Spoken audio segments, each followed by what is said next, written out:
Bismillahirrahmanirrahim warahmatullahi wabarakatuh. Sampurasun sobat ngariksa. Alhamdulillahirabbil alamin wassalatu wassalamu ala sayyidina Muhammadin wa ala alihi wa ashabi ajmain amma ba'du.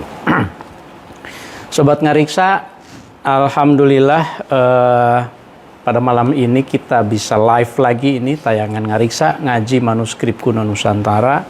Sekarang kita masuk pada episode yang ke-116, alhamdulillah. Sobat ngariksa, bulan Mei tahun ini ngariksa akan masuk pada ulang tahun ke-5. Jadi sudah 5 tahun ya, alhamdulillah. Mungkin nanti kalau sobat ngariksa punya ide, kira-kira kita ngapain nih untuk 5 tahun tahun ke-5 ngariksa ini ya. Pada malam ini saya akan melanjutkan ngaji manuskrip atau naskah koleksi Marawi dari Marawi City, koleksi Syekh Muhammad Said ya. Dan sekarang untuk koleksi Marawi ini masuk seri yang ke-12. Malam ini saya akan memberi judul diskusi atau ngobrol kita.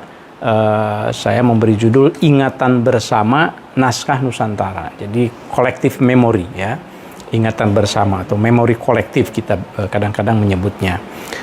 Karena kita membaca manuskrip yang di Marawi, tetapi ternyata juga nanti di dalamnya itu menyebut judul-judul dan juga pengarang-pengarang yang ada di Indonesia ya. Baik, sebelum kita lanjutkan, mari kita baca suratul Fatihah terlebih dahulu untuk para penulis manuskrip yang banyak kita manfaatkan. Mudah-mudahan berkah dan memberi kemanfaatan ilmunya untuk kita sekalian ya. Ala hadiniyah wa kulli niyatin sholihah sya'unillahi al-Fatihah. A'udzubillahi minasyaitonirrajim. Bismillahirrahmanirrahim. Alhamdulillahirabbil alamin. Arrahmanirrahim. Maliki yaumiddin. Iyyaka na'budu wa iyyaka nasta'in. Ihdinas siratal mustaqim. Shiratal ladzina an'amta 'alaihim ghairil maghdubi 'alaihim waladdallin. Rabbighfirli. Terima kasih kepada sobat ngariksa yang sudah hadir dan juga yang langsung di studio di rumah, alhamdulillah. Naskah-naskah Marawi ini karena sudah ke-12, pasti kalau yang mengikuti rutin itu sudah tahu ya lokasinya di mana. Marawi City-nya di Mindanao di Filipina Selatan. Kemudian koleksinya juga ini gambaran umumnya naskah yang kita dapatkan dari sebuah wilayah yang waktu itu konflik bersenjata bahkan. Kami mendigitalisasi, mempreservasi tahun 2011-2012 dan pada 2017 Marawi City ada peperangan, ada kekerasan bersenjata sehingga dibombardir gitu. Jadi boleh dikata manuskrip Marawi itu, kalau saya ngaji manuskrip Marawi, ini manuskrip yang terancam punah dan mungkin juga sudah berkurang sekarang ini, tetapi syukurnya sudah dilakukan digitalisasi. Nah, ini manfaat dari digitalisasi ya. Sehingga kita bisa berbagi, membacakan beberapa manuskripnya yang sudah kita selamatkan. Terima kasih kepada mereka-mereka yang berjasa, almarhum Alim Usman dan juga Profesor Kawashima Midori di Sophia University sudah berbagi, dan tentu kepada pemilik manuskripnya, koleksi Syekh Muhammad Said atau di sini disebutnya Maktabah Al-Imam As-Shadiq Library di Marawi City di Karbala ya. Dan manuskripnya sudah dikatalogkan, ada sekian bundel. Nah, sekarang kita akan masuk pada bundel yang ke-5. Jadi setiap bundel itu ada yang 4 volume gitu, ada yang 6. Jadi satu bundel itu, satu bungkus disebutnya ya. Nah, dibungkus, kemudian di dalam bungkus itu ada beberapa bundel manuskrip. Nah, ini gambarannya ada 65 volume secara keseluruhan yang ditulis umumnya oleh masyarakat muslim, karena ditulis ini kebanyakannya itu adalah teks-teks tentang keislaman dalam bahasa Melayu, dalam bahasa Arab, dan sebagian dalam bahasa Marano begitu ya. Ini gambaran umumnya, dan sayangnya kalau dibanding dengan wilayah lain sobat ngariksa, ini manuskrip-manuskrip Islam dan juga bahkan sejarah Islamnya sendiri di Filipina Selatan ini masih sangat sedikit sekali dikaji oleh para sarjana, sebagaimana testimoni dari saya secara adib majul yang sering kita kutip ya. Nah, gitu gambaran umumnya. Sekarang kita masuk pada bungkus kelima nih. Jadi bungkus kelima itu waktu itu ada naskah 1, naskah 2. Sekarang kita akan masuk pada naskah 3. Apa saja isinya? Ini halaman-halamannya itu kita bedah. Kalau ada yang menarik nanti silahkan untuk dikaji lebih lanjut. Ya, tentu dalam waktu yang sebentar ini kan hanya sekilas ya. Nah, di dalam katalog yang sudah disebutkan tadi, bungkus 5, naskah ketiga, itu isinya itu juga ada salinan naskah yang 2 halaman, hanya 2 halaman, isinya itu tentang Al-Kisah tatkala Tuan Muhammad Said berlayar dari negeri Hudaidah. Berlayar kemana? Berlayar mau naik haji. Nah, jadi ini pas banget juga nih. Tanggal 12 ya, tanggal 12 Mei mulai para petugas ini sudah bahkan kalau para petugas ini besok pun sudah berangkat gitu. Jadi tanggal di awal Mei ini gelombang pertama jemaah haji itu mulai berangkat ke Tanah Suci, dan kebetulan nih sekarang pas di bungkus kelima ini menceritakan kembali tentang perjalanan seseorang pada masa lalu abad ke-19, saya kira Syekh Muhammad Said ke Tanah Suci dari Filipina Selatan ya. Waktu itu tentu belum ada Indonesia, Filipina, Malaysia, masih satu kesatuan sebagai Nusantara, wilayah Nusantara. Ini sebetulnya salinan kedua Sobat Ngariksa. Jadi di dalam koleksi Marawi City, saya lupa ya di dalam episode yang nomor berapa itu sudah pernah ada salinan Al-Kisah ini, Al-Kisah tatkala Tuan Muhammad Said saat berlayar dari negeri Hudaidah.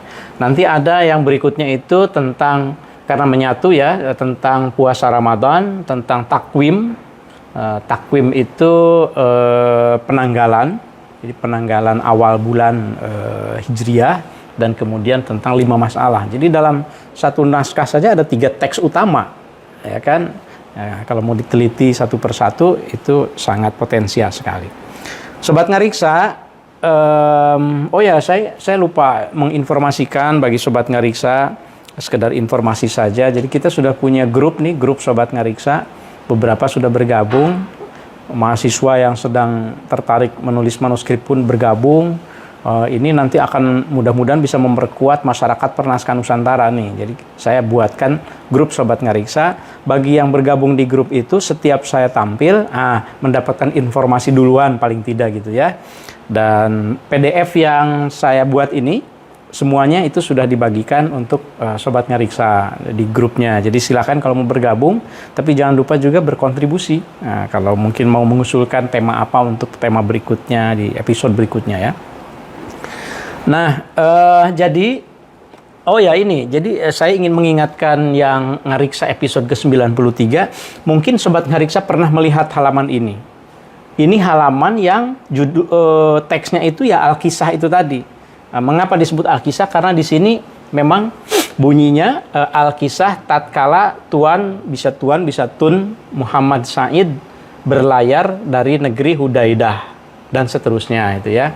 Nah, kemudian yang ini waktu itu dibahas, ini nazarnya. Karena kan ini kita akan menceritakan ini Sobat Ngariksa.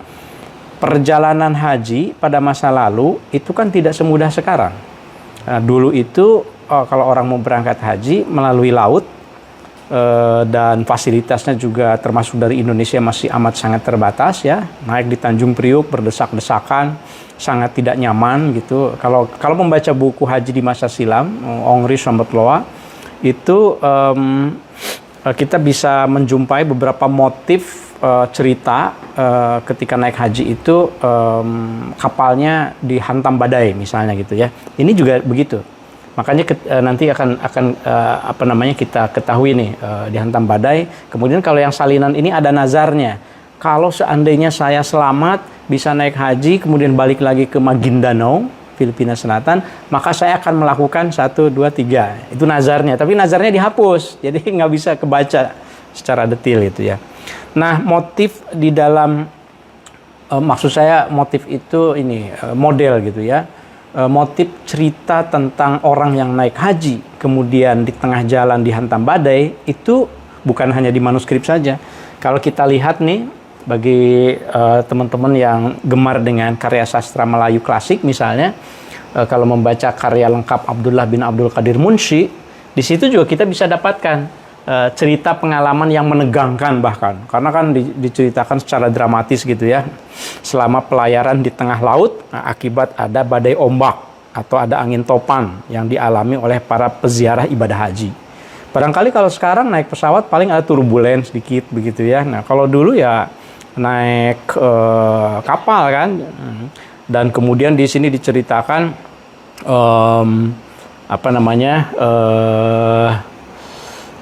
kesulitan-kesulitan di jalan itu. Karena mereka yang menggunakan ini transportasinya. Ini gambaran yang ada di dalam buku ini yang tadi saya sebut ya, Naik Haji di Masa Silam. Salah satunya ada cerita Kiai Haji Abdul Somad menceritakan tentang pengalamannya ya. Nah ini gambaran kapalnya nih, jemaah haji yang berangkat dari Tanjung Priuk ke Mekah pada tahun 1938, kira-kira seperti ini. Sampai masa kemerdekaan pun kan masih begitu. Saya pernah membahas ini ya di dalam waktu itu, di dalam episode tentang pandemi malah. Jadi kaitannya dengan haji yang gagal gitu. Jadi haji tidak bisa berangkat. Nah, Sobat Ngariksa, kembali lagi kepada bungkus 5 naskah 3. Nah, ini halaman pertamanya seperti ini. Nah, beda kan dari segi tampilannya dengan yang tadi. Yang tadi saya ingatkan lagi yang ini maksudnya nih. Tapi teksnya sama, nih Al-Kisah Tatkala. Di sini juga bisa dibaca Al-Kisah Tatkala. Ini artinya di dalam filologi itu teks yang sama, ada 2 salinan, penyalinnya berbeda. Karena ininya juga khotnya atau aksaranya ininya kan berbeda ya, kaligrafinya berbeda. Apalagi yang ini salinannya itu ada garis merah nih, garis di sekelilingnya kotak begitu. Dan yang lebih membedakan lagi, ini bukan teks yang 1 halaman saja seperti tadi itu, tetapi di pinggir-pinggirnya ada semacam syarah. Nanti saya akan mengajak Sobat Ngariksa untuk membacakan teks yang ada di sekeliling di pinggir ini apa isinya. Sama tidak dengan yang ada di tengah-tengah tentang teks haji gitu ya. Karena ini kebiasaan orang lama itu, salah satu seninya gitu, orang masa lalu maksud saya, teks yang matan katakanlah ada di tengah, tapi suka ada catatan-catatan di pinggir yang disebut sebagai parateks begitu ya. Kalau dalam tradisi kitab Arab sebetulnya itu bisa jadi hasyiah, bisa jadi syarah juga begitu. Nah isinya itu seringkali menarik, nanti kita lihat. Tapi yang pertama itu ini, saya bacakan bagian depannya sedikit saja tentang perjalanan haji ini. Al-Kisah Tatkala Tuan Muhammad Said berlayar dari negeri Hudaidah pada 11 hari bulan Rajab pada hari Kamis, maka datang takdir Allah Subhanahu wa taala tatkala sampai kepada, saya sampai sekarang belum bisa mengidentifikasi ya ini kata ini apa ini, kepada apa ya, nama tempat saya kira. Tatkala sampai kepada alif nun ta alif kaf fa dal antakpadu, agak sulit ya karena itu nama satu tempat.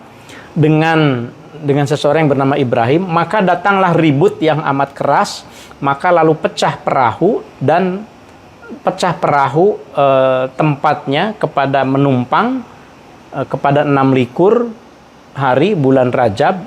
6 likur itu berarti 26 ya, 26 Rajab pada hari Jumat pada waktu tanggal. Setelah itu maka lalu bernazar hamba dan seterusnya.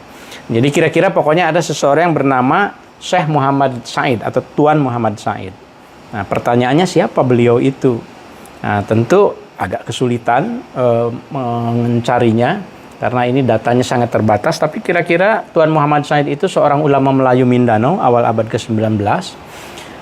Menurut tradisi lisan dari almarhum Alim Usman, itu namanya dikenal juga sebagai Sayyidna, dikenal di kalangan masyarakat Mindanao itu dengan nama Tuan Sa Binidayan. Nah nanti akan ada beberapa kata kunci nih yang memang menuliskan tertulis nama Sa Binidayan atau Kadi Haji Sa Binidayan. Konon ia pernah melakukan perjalanan pelayaran dari Malabang, Kota Bato, Zamboanga, kemudian ke Tawi-Tawi, ke Balabak, Labuan, dan singgah di Pulau Borneo, Lingga, kemudian di Johor, dan juga di Palembang. Ini tradisi lisannya menurut almarhum Ali Usman gitu ya. Tentu saja tidak mudah untuk memverifikasi, tetapi setidaknya kalau melihat dari teks yang tadi kita bacakan, Al-Kisah, ini ada informasi tentang penanggalan Al-Kisahnya. Misalnya menurut Al-Kisah tadi itu, Tuan Muhammad Said dan rombongannya itu memulai pelayaran dari Hudaidah tanggal 11 Rajab 18 Hijriah atau 1803 awal abad 19. Ini Sobat Ngariksa, mengapa saya menyebut ini sebagai ingatan bersama ya? Judulnya kan Ngariksa episode 116 ini ingatan bersama naskah Nusantara, collective memory. Maksudnya adalah ada peristiwa-peristiwa, ada pengalaman-pengalaman, ada nilai-nilai yang itu kita itu berbagi sebetulnya. Masyarakat yang jauh di ujung sana di Filipina Selatan ketika naik haji sama dengan yang di Singapura, Abdullah bin Abdul Qadir Munshi, sama juga dengan yang tadi itu kiai dari Indonesia begitu ya. Nanti sama juga kalau baca lagi-lagi buku Haji di Masa Silam itu sama dengan pengalaman-pengalaman yang dituliskan oleh orang-orang yang berangkat haji. Makanya ini ada collective memory sebetulnya. Ingatan bersama, manuskrip itu menggambarkan sesuatu yang dialami oleh banyak orang, tapi pengalamannya sama, naik haji, hanya saja bentuknya beda-beda dinamikanya ya. Nah ini juga sama. Jadi mereka, ini ada yang berangkat pada bulan Rajab ya. Berangkat dari Tanah Melayu itu beberapa bulan sebelumnya berarti. Ia berlabuh di Jeddah kurang dari sebulan kemudian. Bayangkan pada masa lalu berarti naik haji di jalannya 1 bulan dari Asia Tenggara. Nyampe pada hari Sabtu Sya'ban tanggal 4, kemudian berangkat ke Mekah 10 Sya'ban, 6 hari, di Jeddah 6 hari, kemudian tiba di Mekah itu 12 Sya'ban, 2 hari dari Jeddah ke Mekah gitu ya. Kemudian berangkat ke Mekah pada Jumat ya, jadi 2 hari ya dari Mekah dari Jeddah ke Mekah itu. Kemudian di sini menurut penjelasan Alim Usman juga, Tuan Muhammad Said itu menetap di Mekah selama 7 tahun. Nah, selama 7 tahun belajar, dan selalu ya kalau pada masa lalu ketika seseorang berangkat haji itu tidak hanya haji saja 40 hari, 35 hari, tetapi 7 tahun lalu memiliki seorang guru yang terkemuka, sayangnya tidak disebutkan di sini. Nah, dalam salinan yang lain disebutkan bahwa Tun Muhammad Said itu juga menulis manuskrip takbir mimpi, takwil mimpi itu, atau takbir mimpi. Itu pernah saya singgung juga, silahkan lihat-lihat episode sebelumnya. Nah, ini yang saya sebut sebagai ingatan bersama tentang haji yang sekarang insya Allah dan alhamdulillah ya, sekarang sudah bisa berangkat lagi setelah beberapa waktu kita pandemi. Ini tahun keberapa nih berarti? Ketiga ya, sudah bisa berangkat lagi. Ketiga ya, 2024. Jadi, Sobat Ngariksa, sebetulnya manuskrip-manuskrip itu ketika kita digali ini, kita menentukan tema haji saja, selain dari yang sudah saya bahas, kita juga bisa menemukan tema yang lain nih, sedikit lain. Ini kemarin saya bahas di Palembang nih. Kemarin kebetulan berbagi tentang ingatan kolektif nasional, IKON. Jadi Perpustakaan Nasional sekarang sedang menggalakkan pengarus utamaan manuskrip Nusantara. Nah, maksudnya bagaimana manuskrip itu supaya lebih dikenal oleh publik. Nah, salah satu caranya, nah sekarang lagi musim haji kan, kita bicara haji juga gitu. Jadi ingatan bersama itu bisa dikorek lagi setelah ratusan tahun. Nah, salah satunya melalui manuskrip. Mari kita lihat apa ini di sini. Di sini itu sebetulnya dari potongan halaman ini menjelaskan seseorang dari Nusantara yang pada bulan Zulhijjah itu ia berangkat sama seperti Tun Muhammad Said juga.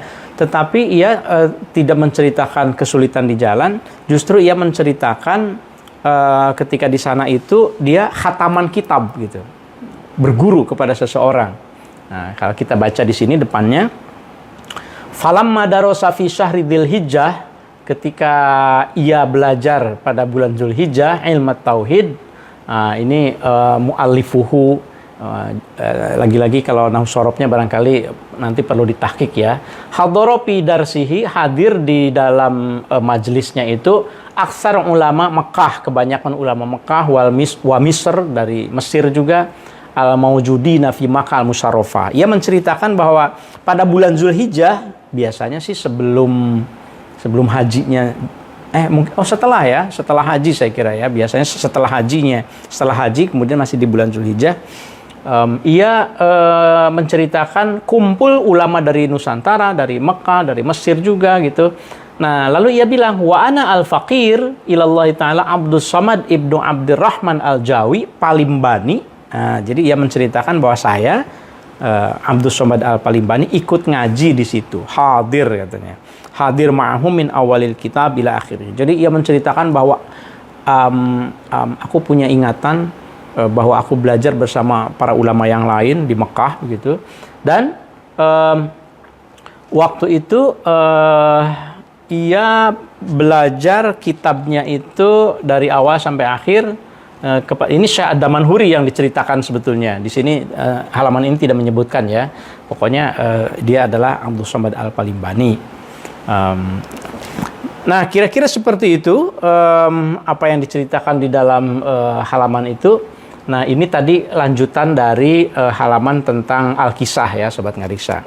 Nah, saya ingin mengajak melihat ini, pinggiran-pinggiran dari halaman Al-Kisah. Ini saya harus pindah ke sini, Sobat Ngariksa. Jadi bukan di PPT-nya. Saya ingin mengajak melihat teks sekelilingnya itu ada apa sih? Seperti yang tadi saya sampaikan, ini kan mudah-mudahan nggak ada masalah teknis nih. Saya ingin melihat ininya. Mana tadi? Ini ya. Nah, ini harus di zoom nih.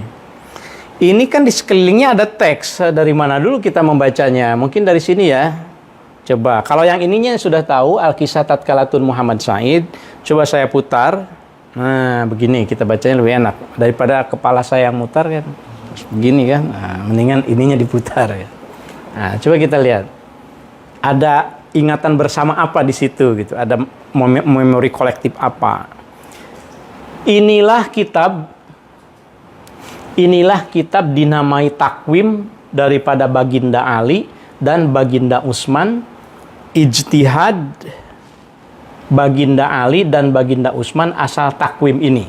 Nah, kalau Sobat Ngariksa membaca kata kuncinya takwim, mungkin harusnya bisa mengenali, oh ini tentang penanggalan nih, tentang penentuan awal Ramadan misalnya, atau ilmu untuk menghitung awal bulan itu kapan.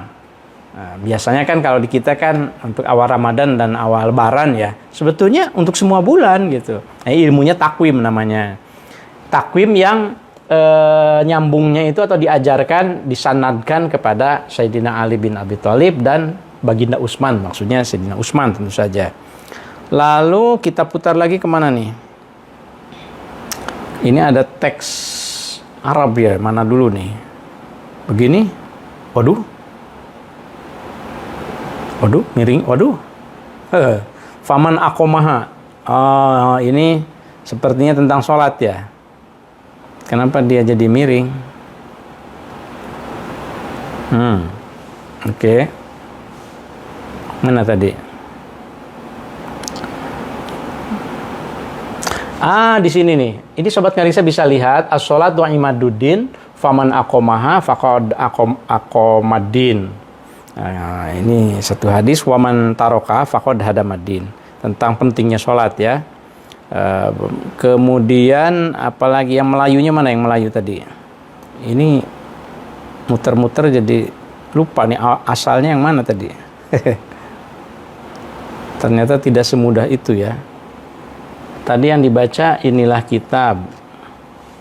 Di sini. Oke, ini yang mau saya baca ya. Nah, ini Sobat Ngariksa, ini lain lagi nih ceritanya. Kalau kita baca bagian atasnya, inilah diambil daripada kitab namanya Siratul Mustaqim karangan Syekh Nuruddin, sampai di situ. Karena kita mempelajari tentang tradisi intelektual keislaman di Indonesia, begitu mendengar judul Siratul Mustaqim karangan Nuruddin, itu hampir bisa dipastikan 99,9% itu merujuk pada kitab Siratul Mustaqim karangan Nuruddin Ar-Raniri di Aceh, abad ke-17.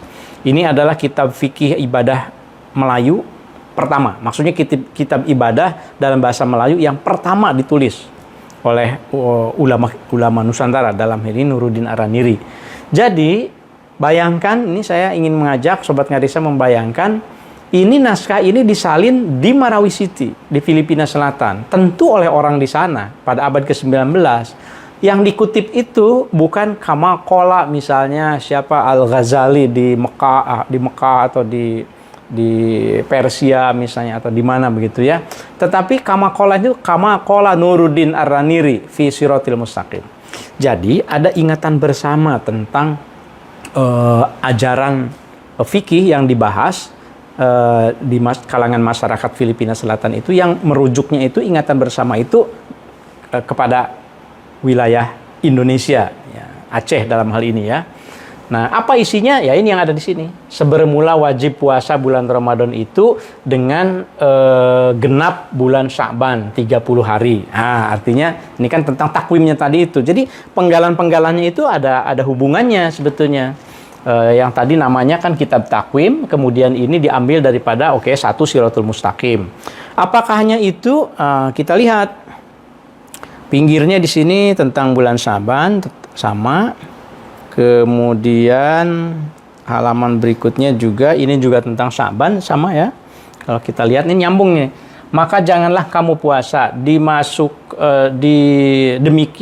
demikian lagi haram puasa pada hari Syak. Nah, isinya lah, saya tidak akan membahas isinya karena itu tentang puasa. Ini kan tentang membahas ingatan bersamanya yang ada di dalam teks ini gitu. Nah,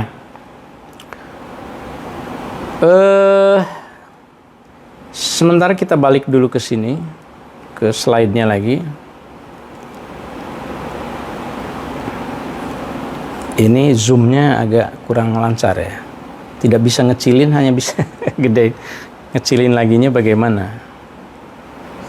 Biasanya kalau tidak nyambung bisa. Nah, ini dia. Ya, maklumlah. Oke. Ini ada sedikit tidak lancar ininya. Karena ketika nyambung ke sini perpindahannya itu kurang smooth. Oke, baik. Saya balik lagi ke slide-nya yang sudah saya bagikan untuk Sobat Ngariksa. Satu tadi Nuruddin Ar-Raniri ya. Yang kedua, ini yang Nuruddin Ar-Raniri. Yang berikutnya mana? Ini masih yang tadi. Ini dia. Yang berikutnya. Ini sebetulnya juga halaman berikutnya itu kalau yang tidak teliti mungkin tidak akan menemukan apa yang saya sebut sebagai ingatan bersamanya itu ya, kolektif memori hubungan antara Filipina Selatan dengan kita di Indonesia misalnya. Tapi kalau Sobat Ngariksa lihat di atas, ini satu kata Sabilul Muhtadin namanya kitab ini. Oh, ini itu berarti Sabilul Muhtadin. Ya, bayangkan lagi-lagi ini manuskrip ini disalin di Filipina Selatan. Sementara Sabilul Muhtadin itu adalah karangan Syekh Arsyad Al-Banjari di Banjarmasin, Kalimantan Selatan. Kalimantan, kemudian karangannya masyhur di Nusantara dan dikutip oleh penulis di Filipina Selatan. Nah, itu ya. Ini nih isinya, bermula wajib puasa bulan Ramadan itu dengan genap bulan Sya'ban 30 dan seterusnya. Sabilul Muhtadin namanya kitab ini. Kalau ini apa nih? Ini isinya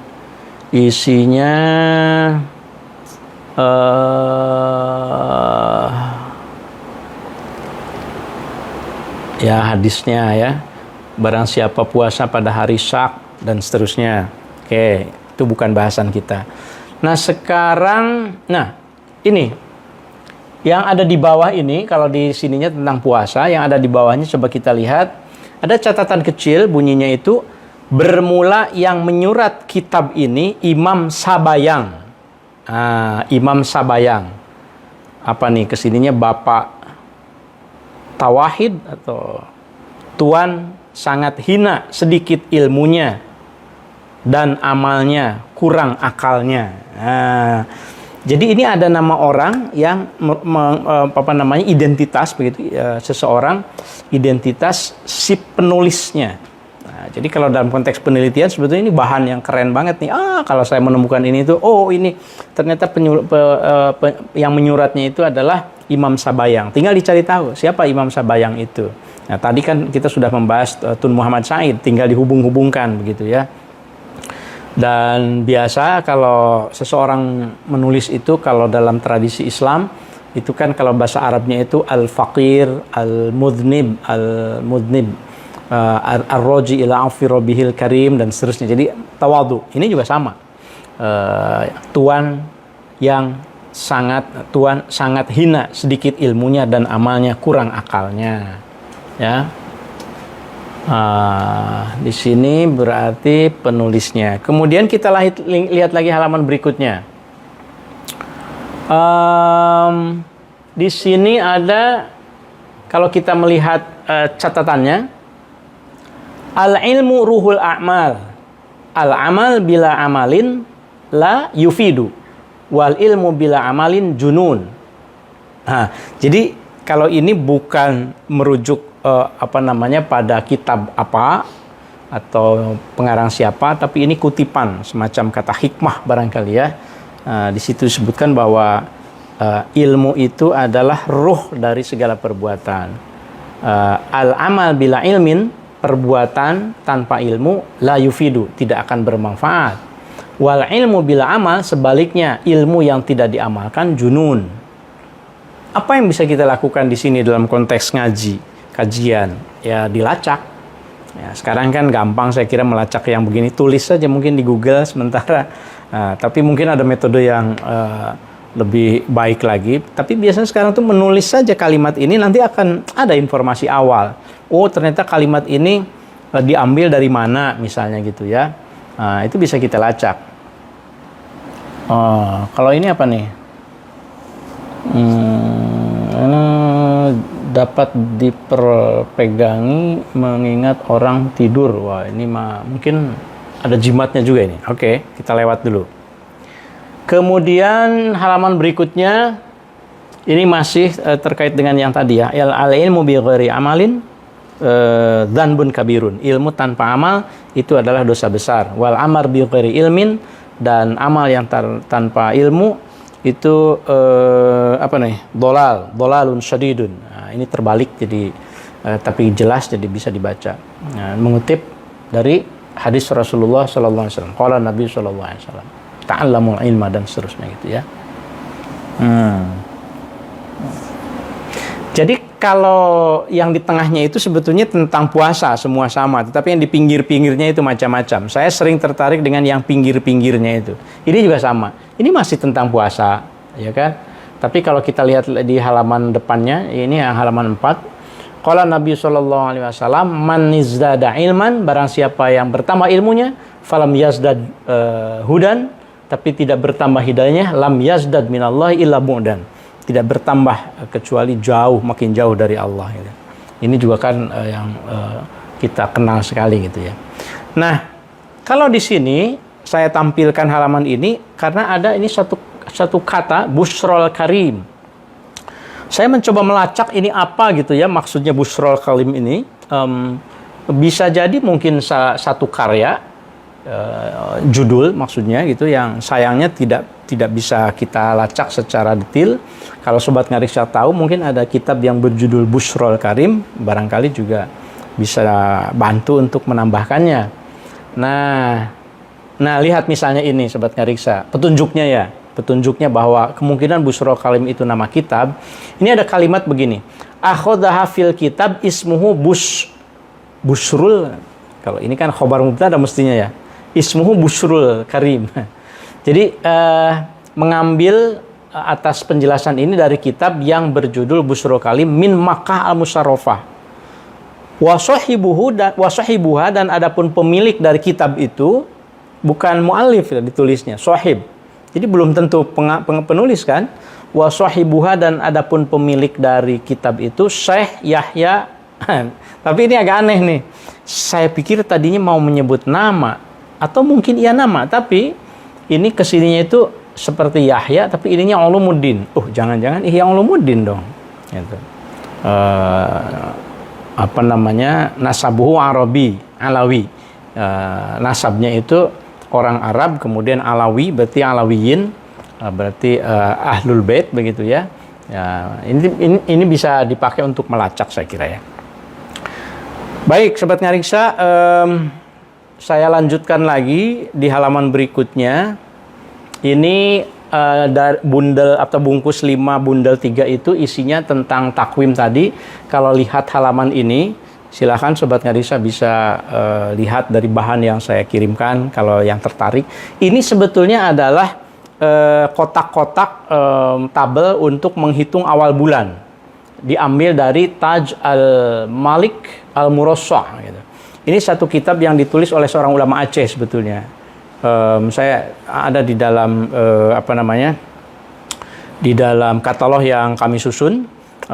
Itu kitab takwim yang disebut ini, Taj ini ditulis oleh seorang ulama Aceh, dan ini nama-nama tahunnya ya.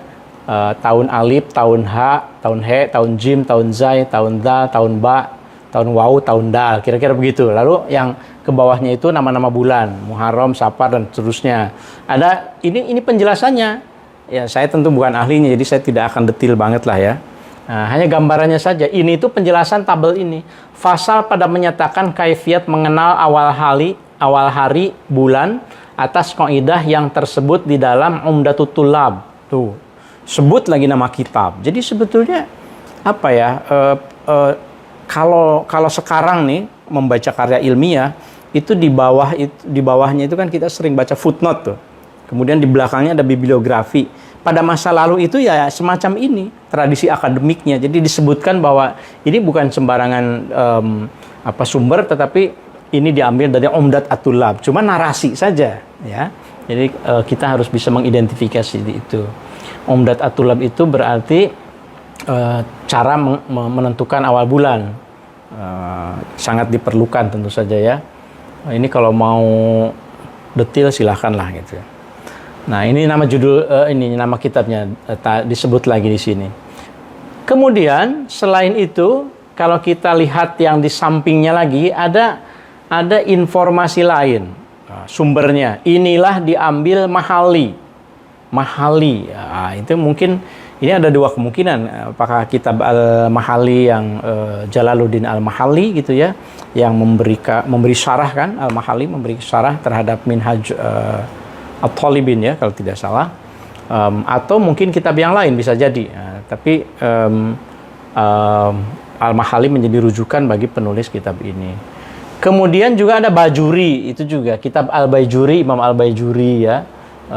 Isinya tentang puasa dan macam-macam. Di sini ada kutipan hadis Rasul, qala Nabi sallallahu alaihi wasallam, la tuqaddimu Ramadhana bisaumi yaumin aw yaumaini. Jangan mendahulukan berpuasa bulan Ramadan baik sehari maupun 2 hari dan sebagainya. Jadi harus ada dasarnya kira-kira. Sumu li ru'yatihi wa aftiru li ru'yatihi. Berpuasalah karena melihat hilal dan berbukalah karena melihat hilal. Kira-kira gitu. Nah, kemudian di sini apa nih? Ini kitab lagi, Al-Mizan, kitab Mizan. Nah, di sini wahadza fi kitab yusamma biha kitab Al-Mizan. Cuma saya tidak tahu ini kitab Al-Mizan ini karangan siapa. Tapi yang jelas ini adalah literatur yang dipakai di Filipina Selatan. Topiknya tentang haji. Tadi kan Al-Mahali. Kalau kita lihat Al-Mahali ini kan ada ini salah satu kemungkinan nih. Ini saya tampilkan kemungkinannya kitab Al-Mahali syarah terhadap Minhaj Al-Abidin Imam An-Nawawi dari Nawa. Nah ini kan wahada kitab yusamma biha Mahali, kitab Syam dan seterusnya. Ya, kalau bayangan saya, kalau saya menulis atau mengkaji ya, meneliti lah manuskrip ini, itu nama-nama yang tadi itu saya olah, saya kumpulkan, lalu saya akan membuat satu kesimpulan bahwa pengarang penulis kitab ini itu seorang pembaca yang menggabungkan antara literatur Arab dengan literatur Nusantara. Karena kutipannya kan tadi ke beberapa orang.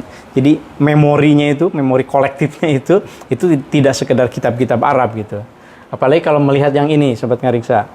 Ini memang perlu perlu keluasan pengetahuan untuk mengidentifikasi judul-judul itu. Misalnya yang ini. Ada halaman tiba-tiba kalimat depannya itu inilah diambil daripada kitab dinamai Furu' al-Masail daripada Mekah al-Musharrafah. Coba. Kalau tidak tahu itu Furu' al-Masail itu kitab siapa, karangan siapa. Nah, cuma kalau memang orang yang meneliti di bidangnya biasanya akan tahu. Furu' al-Masail itu adalah kitab fikih yang ditulis oleh Syekh Daud Al-Patani. Nah, kan jadi dari Filipina Selatan ke Aceh tadi kan, kemudian ke Banjarmasin, kemudian ke Patani di Thailand Selatan juga itu Syekh Daud Al-Patani. Ini sama kutipannya yang tadi, isinya juga tentang puasa ya, kita lewat ya. Kita fokus pada apa yang dikutipnya. Kemudian ini apa nih? Sayangnya ini bahasa Marano saya kira. Ini masih tentang Furu' al-Masail ya. Inilah diambil Furu' al-Masail. Di sini sebetulnya saya ingin tahu ini tuh apa gitu. Tapi kelihatannya ini bukan bahasa Melayu, jadi saya tidak kenal. Kalau Sobat Ngariksa yang paham bahasa Maranao, Maguindanao barangkali apa ini? Kadawan. Wah, janganlah nanti salah ya. Itu juga yang di atas juga sama. Aksaranya Jawi. Atau kalau di Maranao itu disebutnya aksara kirim. Kirim, kalau tidak salah ya. Jadi bukan Jawi namanya. Kemudian, ini lagi. Ini ada yang tadi itu, Sabilul Muhtadin. Nah, kita sudah tahu Sabilul Muhtadin. Di sini ya Siratul Mustaqim. Jadi Siratul Mustaqim itu dari Aceh, Sabilul Muhtadin dari Banjarmasin. Kemudian semuanya dikutip oleh penulis ini. Ada lagi digabungkan dengan kitab yang anonim sebetulnya, kitab Mustahal, Al-Mustahal. Ini kitab fikih yang sampai sekarang ketika saya mendeskripsikan, manuskripnya ada lengkap, tapi nama pengarangnya saya belum tahu. Jadi ini kalimatnya, Bismillahirrahmanirrahim. Inilah diambil dalam kitab dinamai Mustahal, bicara fikih, kitabus Syam dan seterusnya. Nah, kalau Sobat Ngariksa ada informasi, silahkan dicatatkan mungkin di kolom komentar di Facebook atau di mana saja. Kalau ada yang tahu pengarang dari kitab Al-Mustahal ini. Ini apa nih? Sama masih tentang takwim, tapi di sini ada kalimat dalam bahasa Marano yang saya tidak tahu ya. Kalau Melayunya Fasal pada menyatakan jikalau kita hendak mengetahui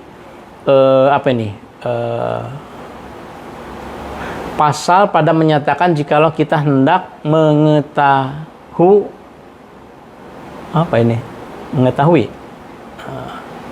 mengetahui sehari bulan dan seterusnya. Berarti sama takwim juga ya. Di sini apa? Ini lain lagi. Kalau Sobat Ngariksa awas di halaman ini ya, teliti maksudnya. Ini ada setidaknya 2 kitab yang dirujuk. Jadi si penyalin ini punya memori tentang kitab-kitab yang pernah dia baca barangkali atau mungkin dia pelajari. Yang pertama ini ada Bidayatul Mubtadi. Bidayatul Mubtadi itu berdasarkan penelusuran saya gitu, kami waktu mengkatalogkan naskah di Aceh itu karangan seorang ulama Aceh yang mungkin tidak terlalu terkenal begitu ya. Tetapi kitabnya lumayan, salinannya lumayan banyak, Bidayatul Mubtadi. Kemudian Kasyifatus Saja, kita tahu kalau Kasyifatus Saja itu kan kitab karangan Syekh Nawawi Al-Bantani. Jadi kalau dari tadi Melayu muter-muter gitu ingatannya itu ke Melayu, sekarang ke Kasyifatus Saja. Karena Kasyifatus Saja itu syarah bagi Safinah kan, Safinatun Najah ya, yang ditulis oleh seorang Hadrami. Kasyifatus Saja kutipannya. Banyak sekali ini yang dikutip nih. Ini apa? Ini hadza takwim yang tadi, kitab takwim, isinya ini lengkap nih. Jadi Sobat Ngariksa, bundel 5 naskah 3 ini lengkap loh, ini takwimnya.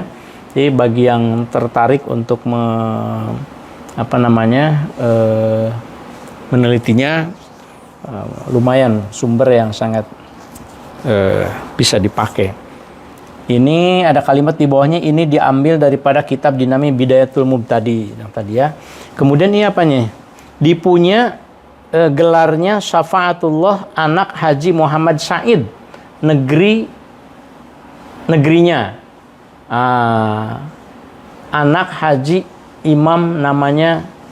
Nah, ini Haji Muhammad Said yang tadi kita ceritakan, yang di Marawi City itu ya.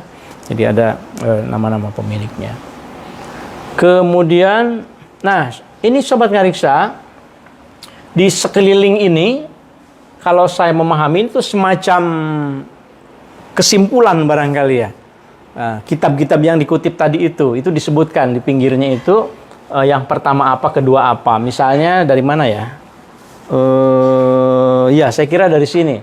Cuma yang pertamanya mana? Ini langsung yang kedua nih. Apa di halaman sebelumnya ya?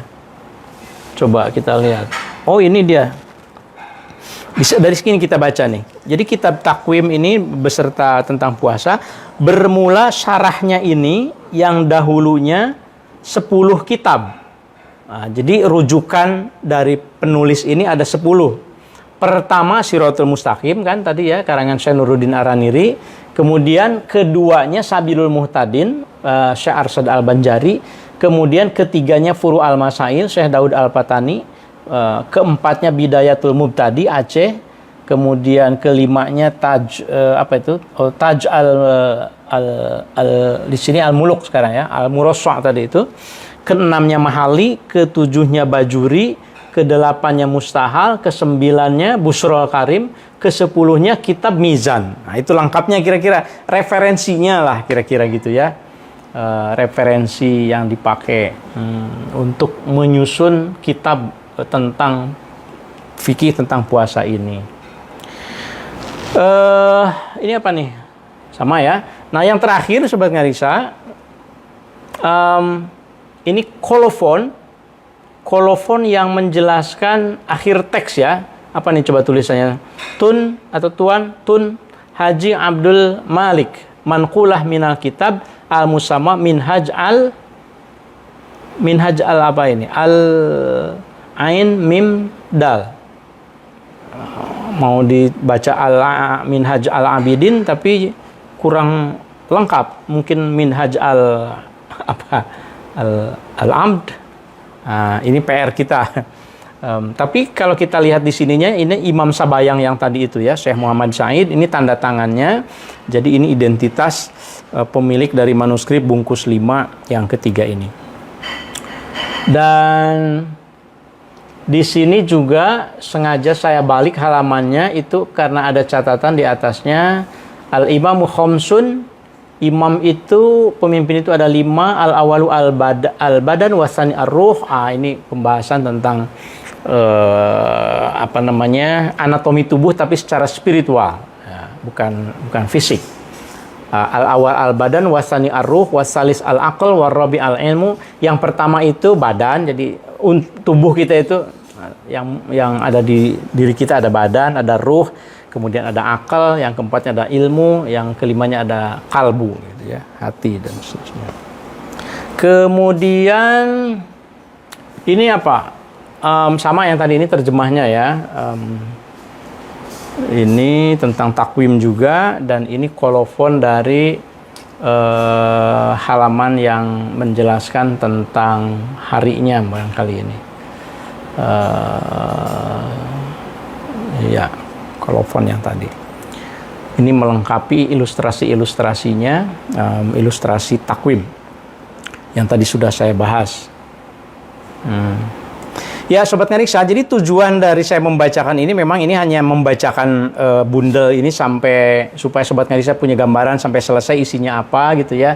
Kalau mau ditelaah lebih lanjut, meskipun diawali dengan haji tapi sebetulnya kebanyakan kesininya tentang puasa, diambil dari berbagai sumbernya. Ini yang terakhir, halaman ini berbunyi, bab ini ketahui oleh kamu telah muafakatlah segala ulama-ulama yang besar dan imam dan syekh dan syarif dan haji supaya jangan kamu mengerjakan pada tiap-tiap pekerjaan yang sama dan pada tiap-tiap yang pekerjaan yang bersalahan. Segala bilangan itu sekalian itu telah di apa ini, bukan Sayyidina Ali. Ini penegasan tentang sanad ilmu takwimnya untuk penetapan yang tadi itu hisab itu berdasarkan apa namanya, nisbah kepada Sayyidina Ali dan Sayyidina Utsman yang tadi ya. Kemudian di sini terakhir ada pesan juga, jangan mengikuti paham yang sesat kira-kira. Mungkin ini mengantisipasi ada beda hitungan atau apa gitu ya. Yang ini daripada segala orang yang di tanah Arab datang negeri Melayu dan negeri Selong dan negeri Mindanao. Oh ya, Selong betul, dan negeri Mindanao. Maka ingat-ingat tuan-tuan sekalian dan sempurna ingat itu sekalian syarif dan syekh dan haji, supaya terpelihara tuan sekalian daripada i'tikad jabariyah dan i'tikad dahariyah dan i'tikad qadariyah dan menjadi kafir zindik yang demikian itu. Ini peringatan di bagian terakhir sebelum wallahu a'lam bishawab itu tentang beberapa paham yang barangkali menurut penulisnya itu perlu dijauhi, kira-kira begitu ya. Ada Jabariyah, ada Qadariyah, dan seterusnya. Demikian Sobat Ngariksa, bagian terakhirnya itu lagi-lagi tabel. Saya tidak muatkan semuanya juga, karena memang sangat lengkap ya, semua bulan, 12 bulan. Dan ini bagian akhirnya ada tulisan di dalam bahasa Maranao saya kira, kemudian ditambah dengan tanda tangan dari Tuan Muhammad Said. Demikian Sobat Ngariksa, pembacaan manuskrip pada malam ini mudah-mudahan bermanfaat. Tentu saja ini mungkin terutama bagi mereka yang tertarik dengan mengeksplorasi manuskrip-manuskrip Melayu Islam dari Marawi City ya. Ya, mudah-mudahan saja suatu ketika mungkin bisa dimanfaatkan untuk penelitian kita. Karena seperti yang saya sampaikan bahwa di Marawi ini naskah-naskah sudah sedemikian terancam. Nah, jangan sampai kita menjadi seperti di Marawi. Jangan menjadi Marawi. Maksudnya naskah-naskahnya nggak dibaca lagi. Makanya saya membacakan, mau ada yang dengerin atau tidak terserah begitu. Kan nanti direkam jadi bisa diulang-ulang gitu ya. Paling tidak kalau ada yang tertarik mau mengetahui 80 atau 60 tadi ya, 60 volume. Tapi dalam satu volumenya kan ada beberapa teks, mungkin nanti suatu saat bisa, itu di Ngariksa pernah dibahas ya. Jadi urut mungkin dari awal sampai akhir bisa bermanfaat. Sebelum saya tutup, saya nggak tahu apakah ada yang memantau di medsos, ada yang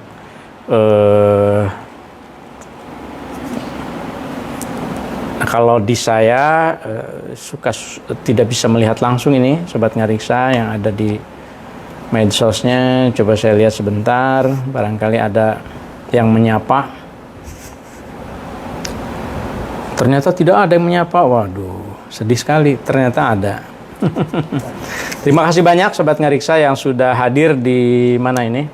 Dari siapa nih? Dari ada. Nah, kan selalu ada informasi kan dari akun Abdun Nadim Saidin. Terima kasih. Selong. Oh, Ceylon ya, berarti di Sri Lanka ya. Yang disebut tadi itu Ceylon. Terima kasih banyak. Kemudian ini saya boleh mengerti bahasa Maranao, karena Maranao dan oke. Kalau gitu nanti saya kirim saja ya beberapa teks yang ada Maranaonya. Tidak ramai lagi katanya yang boleh berbahasa Melayu di Marawi. Ya betul, waktu saya ke sana itu tahun 2011 ya, 2011 tidak ada yang bisa membaca dan mengerti manuskrip-manuskrip itu gitu. Nah, ini dari Pak, ini saya manggilnya apa nih? Pak Nadin ya, Pak Nadin. Tentu dari ini nih mainland nih, dari di mana tinggalnya, apakah di Malaysia atau di Filipina Selatan barangkali gitu. Senang sekali kalau ada yang bisa membaca Maranao. Betul, Maranao Iranon itu pada dasarnya sama itunya. Ini sudah diulas di dalam katalog kami juga ya. Ada juga ini dari akun Sheila Dalgimbo. Wah, sangat bermanfaat katanya. Jadi kalau yang tahu konteksnya sebetulnya yang memahami bahwa ini hasanah yang amat luar biasa loh.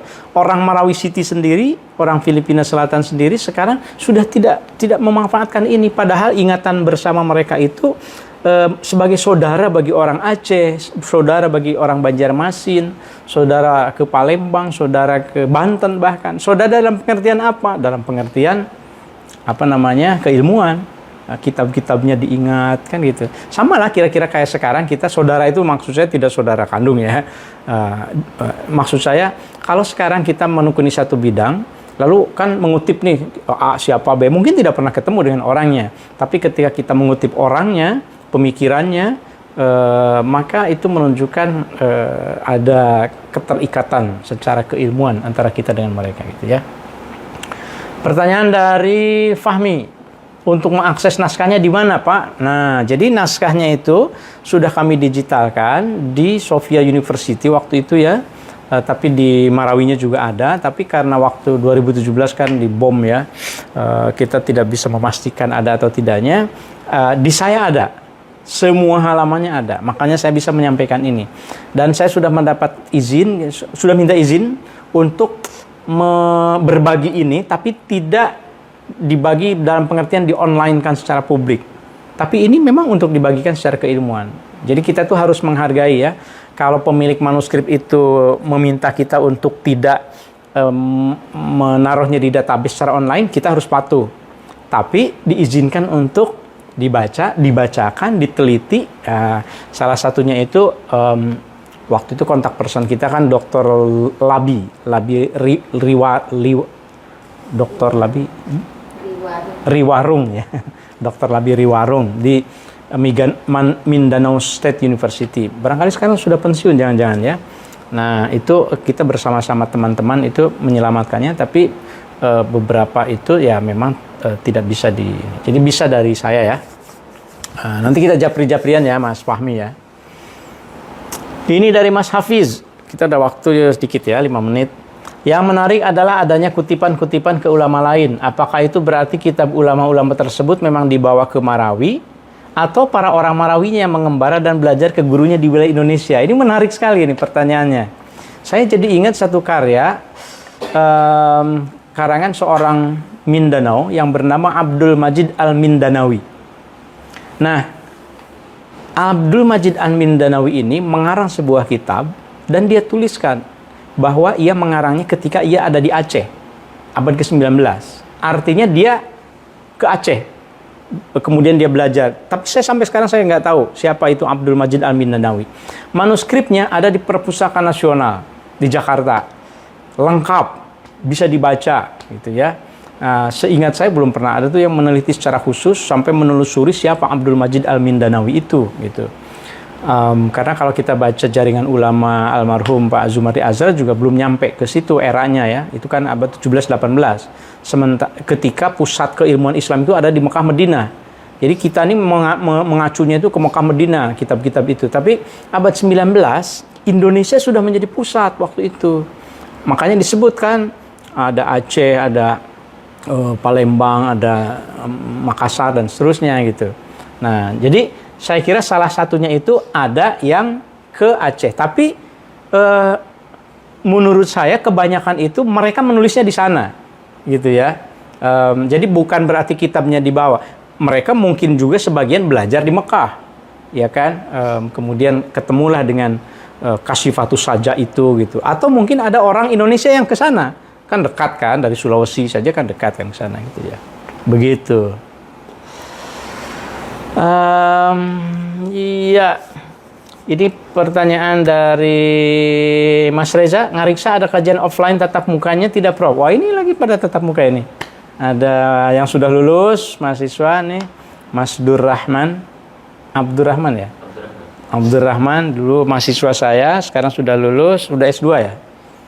Belum. Nah, tertarik sekali katanya karena ternyata bukan hanya kuliah, ketika kuliah saja datangnya, sekarang juga hadir sama Ayun ya, I-nya 2 soalnya. Ayun ya, Ayun ini masih lagi nulis ya. Ayun ini santri di Jakarta Selatan ya. Timur. Ya, Jakarta Timur di pesantren dan belajar nahu sorobnya keren begitu, tapi sekarang lagi nulis skripsi ya, hadir di sini offline. Jadi silahkan nanti Mas Reza kalau mau hadir di Ciputat nih tempatnya, nggak jauh-jauh kok, tatap muka langsung ya. Dari Jogja juga hadir. Oh ini dari Pak Nadim, dari Tuan Nadim, Dr. Labiri Warung sudah pensiun. Oh, saya ada nomor kontaknya. Wow, ini kelihatannya perlu kita kita jalin silaturahim ya.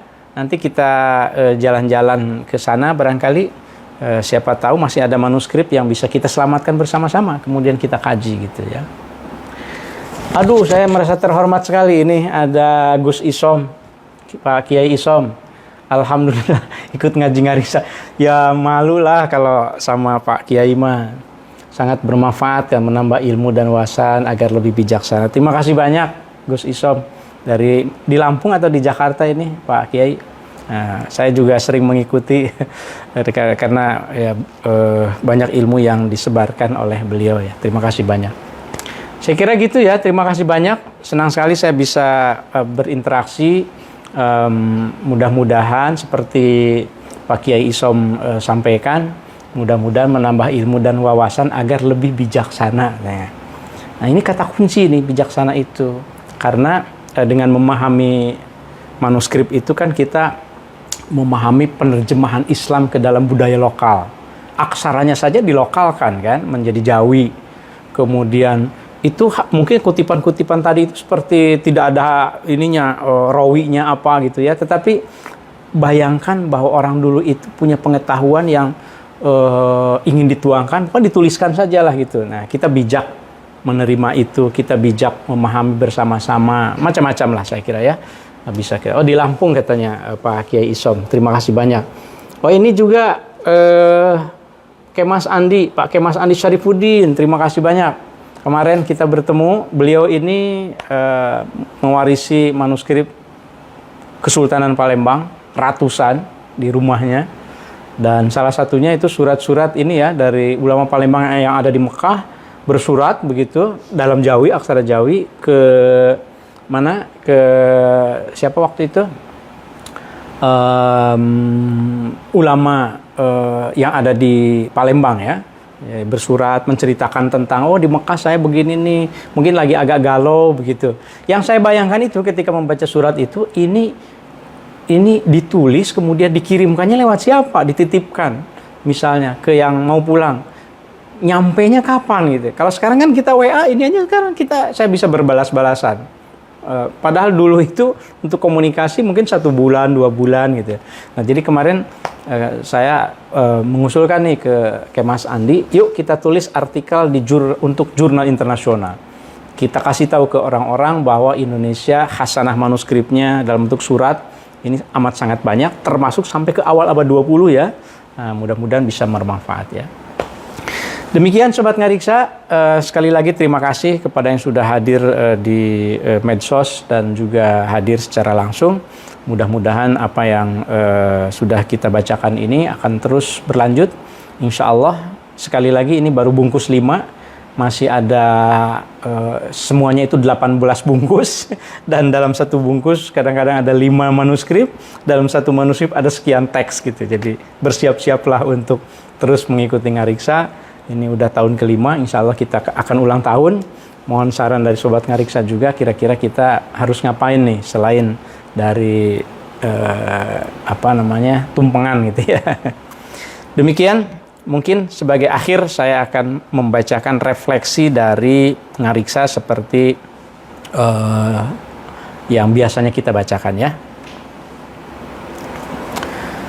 Sobat Ngariksa, masih tentang inspirasi manuskrip Marawi. Banyak halaman ihwal penentuan awal bulan. Tidak saja menentukan awal Ramadan, melainkan hisab dan hilal untuk aneka bulan. Beragam kitab menjadi rujukan. Para penulis Nusantara dilekat dalam ingatan.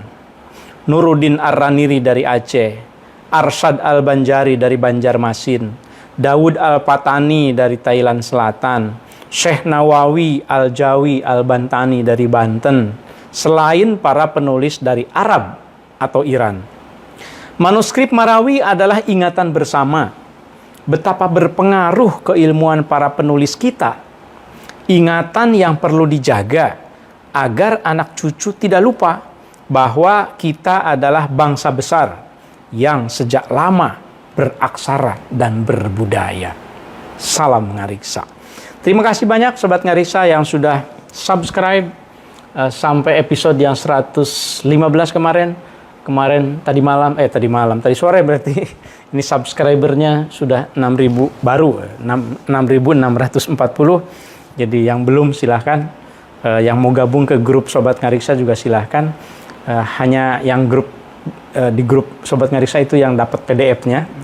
Jadi saya tidak menyebarkannya di luar karena barangkali itu hanya khusus bagi mereka yang membutuhkan saja. Demikian, mudah-mudahan kita bisa terus ikuti episodenya. Mari kita menatap masa depan dengan cara merawat masa silam. Salam Ngariksa. Assalamualaikum warahmatullahi wabarakatuh.